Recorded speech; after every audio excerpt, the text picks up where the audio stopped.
research scholars also have just understood the greatness of that Purana, Vishnu Purana. Among the mantras, it is the mantra ratna, what we call as a Dvaya mantra, is considered the high, the topmost one, the most efficient secret ever to be known by the world.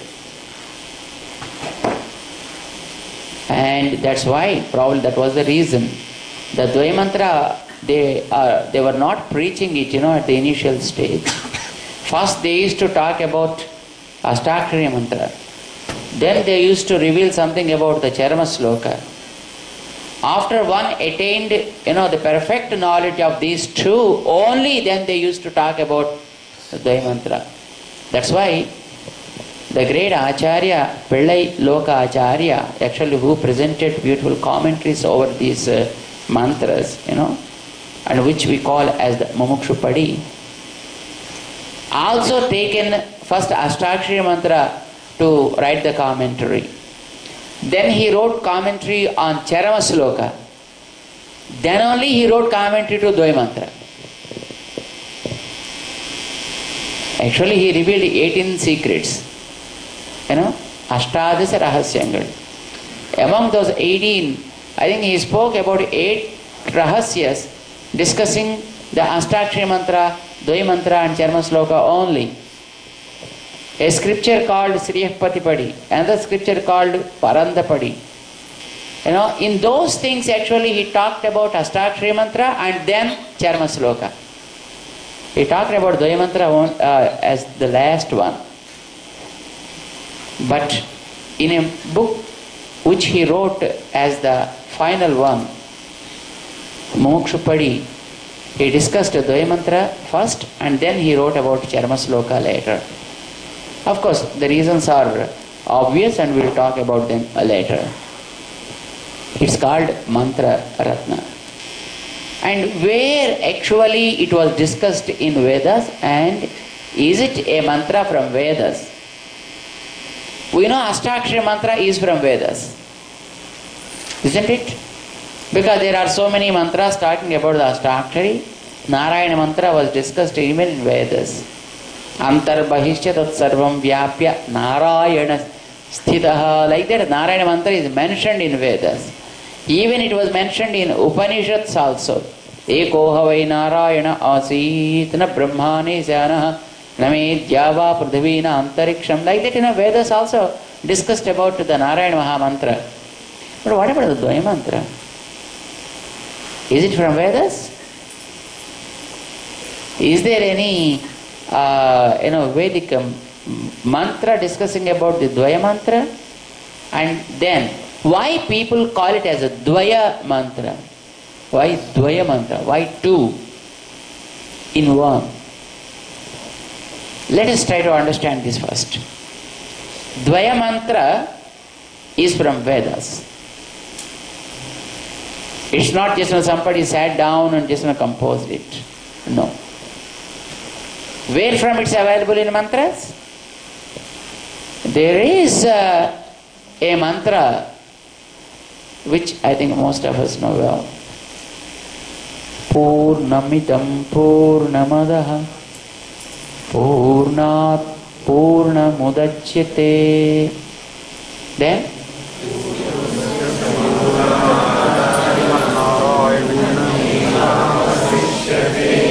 Purnameva Vasishyate.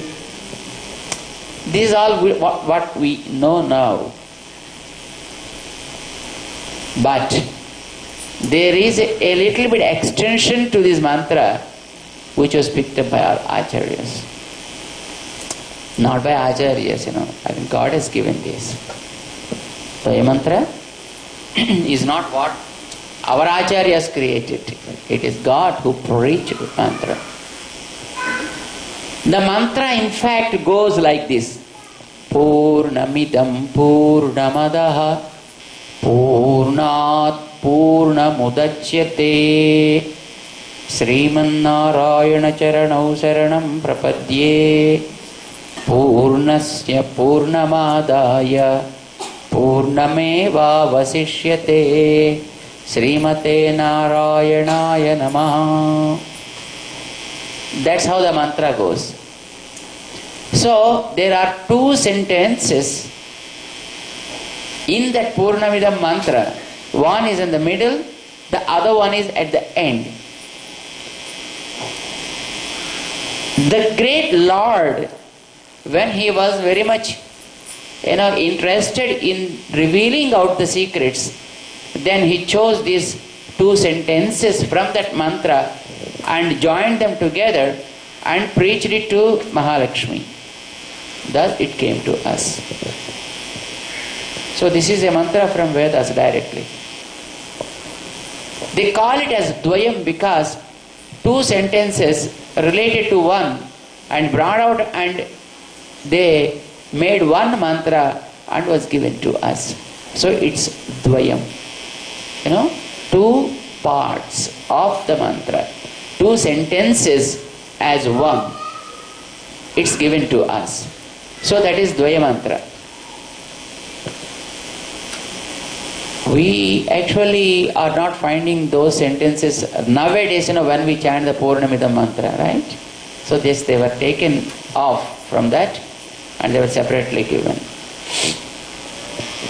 So this became Dvaya mantra. It is from Vedas. That is what we need to remember. In other words, whatever the mantra Purnamidam talks about is there in Dvaya mantra. What Dvaya mantra says is the elaboration of Purnamidam mantra. That's why two sentences, one in the middle and one at the end, were given. So this mantra is picked up like that and was presented to us to talk about the details of Vedas. So let us remember this. And then how this mantra is relevant to us. Actually, in Astakshari Mahamantra, there are three words: Omkara, Namaha, and Narayanaya. There are three words revealed. Among these three, Omkara talks about the Jiva, Swarupa, that means our nature. Namah Padam talks about the means, what we have to do. And Narayanaya talks about the goal, what we are achieving, what we are attaining. It is talking like that. Among these three words, Namah Padam is elaborated by the first part of the mantra. And Narayanaya has been elaborated by the second part of Dvaya mantra. So it's an elaboration, it's an extension of the meaning, what we call as Vivaranam.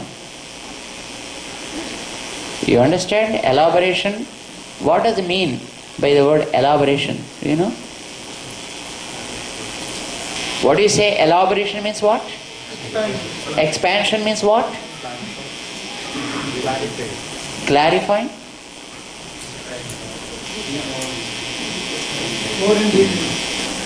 Yes. Not distorting the original. You may add something if necessary, but not distorting the original things. And if you are able to show something that's not visible in the original, that becomes an elaboration, expansion, vivarana. So if you keep the hand like this, that means when you opened it up, you really did not add anything. Did you? You did not.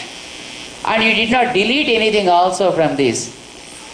But when you kept like this, there are few details which are unseen but are there and which are not really clear, but the moment just you opened it up and the same details which are invisible or now came to your vision. That's all it is. Same with meanings also. Uktardha Visedikara Yukta Ardhantara Bodhanam. If you repeat the same thing again, that never becomes elaboration. That never becomes expansion, right? So you have to say something other than what was already known, but not distorting the origin, the original one. And if you are able to do that, that becomes expansion, right? So, Namah Padam is discussed in Ashtakshari Mantra itself. But there are certain details which were not clear there and which were not found there verbally or described with all clarity in the first part of the mantra. There are few details which were discussed in Narayanaya are there but unclear, were elaborated in a detailed manner in the second part of Dvaya Mantra. You understand? So, mantras though are three, but talking about the same content, but one in subtle manner, second one in a bit expanded one, and the third one in a very elaborated manner. So you need not think, that is saying something and this is saying something else and the other mantra says something else again. No. But the same ardha, that means the same content was expanded in a step-by-step manner. And if you go, in fact, it is the akara which talks everything about it. Everything is done. What is that?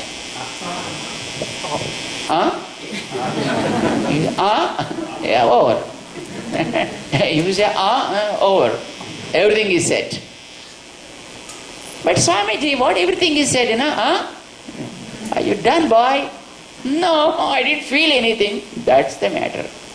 You're not really able to feel everything because the dimension there is very narrow. You need to have a bit more multidimensional experience, right? For which it has to be expanded. So came out Omkara. In Omkara you are able to find a few details like is there, U is there, Ma is there. Yeah, at least something is visible here. So means a protector, U means that something that alone, and Ma means someone with knowledge. So one with knowledge and probably having a protector, and this may belong to him only. Something like you, at least you can infer. You can understand. To elaborate the meaning of that, again U, Ma, then the Ashtakshari Mantra has come. Talking about the Akara, then Narayana word has come. Talking about the Ukara, Namaha has come. And talking about the Makara, the ending portion of Ashtakshari Mantra, Aya, has come.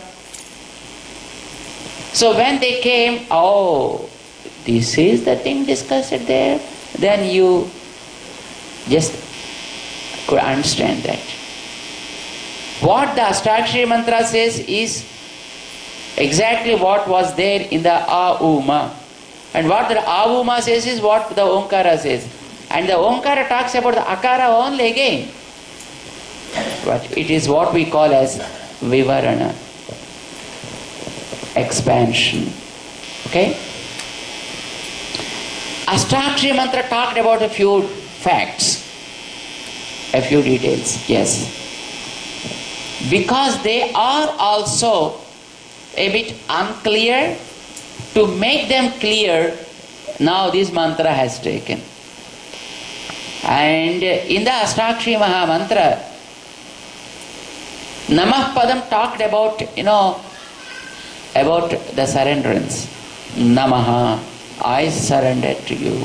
Isn't it? Maha, na. Nothing is from my side, I just dedicate myself to you. It's surrenderance. Surrenderance to what? Where? How? We need to know a few details about it, right?